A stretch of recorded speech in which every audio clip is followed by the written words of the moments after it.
You always hear those horror stories about old houses, but you never think you will live in one. When I first bought the ramshackle colonial at the end of the cul-de-sac, it was all about its potential, the high ceilings, the original wood floors. Back then, the realtor's warning about the house's quirks was just background noise, lost in fantasies about transforming the creaky structure into my dream home. Then again, maybe I should have listened a bit closer.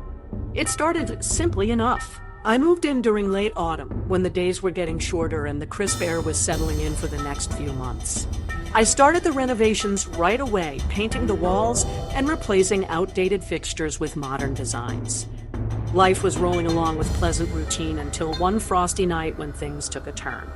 At precisely 10:47 a.m., an odd, whispering noise echoed through the hollow spaces of my new home. I nudged the boundaries of my own unease, convincing myself it was just the wind whistling through the ancient oak trees that crowded the backyard.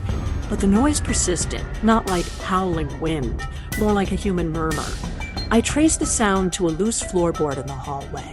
Lifting it revealed an echoing cavity, a crawl space that somehow evaded my notice, or the home inspectors, entirely. It was strange, really. A perfect, slumbering void beneath my feet, tucked beneath layers of wood and insulation. The next morning, I joked with my sister about it over breakfast. She squinted across the table, that look she gets when she wants to lecture but is trying to pick her words carefully. "You know," she said casually, stirring a spoon of sugar into her coffee, "there are some places neither homeowners nor inspectors want to go. Maybe you found one of them." We laughed, but those words danced uneasily in my head long after she left. A few nights later, I was jolted awake at the same hour by a curious sound. It reminded me of dry leaves being raked across concrete, but so close, almost as if it was scratching at the soul of the house. I couldn't ignore it anymore. Flashlight in hand, I found that loose board again and pried it open. Kneeling, I peered into the void, expecting to see darkness swallowing my beam of light.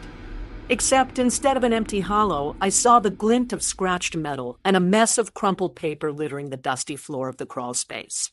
Old letters, scattered like unspoken secrets, whispered as they brushed against each other. Their ink had bled into unreadable blotches, mere ghosts of words long faded. Among them sat a metal box, rusted at the edges, unlocking questions I hadn't thought to ask. I pulled it free from its dusty resting place. Inside, I found a metal locket that bore a photograph of two stern men from what appeared to be the turn of the century. Its clasp was brittle, yet stubborn, reluctant to open further as if guarding its own forgotten past. Determined to unearth the mystery, I spent the next day researching the history of the property. Little information was found, mostly mundane records of ownership that painted a picture of lives that flitted in and out like moths to a flame.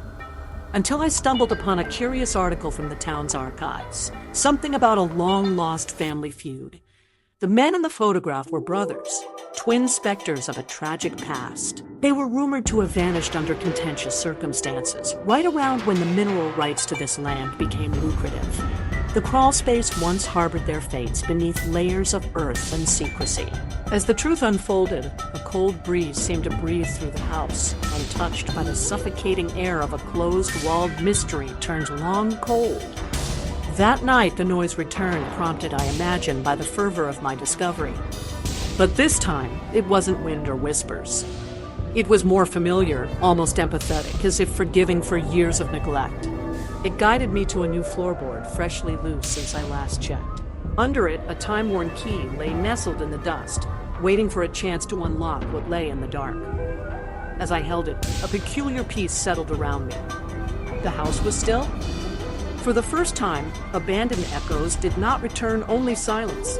A sacred symmetry for voices replaced by whispers of what used to be.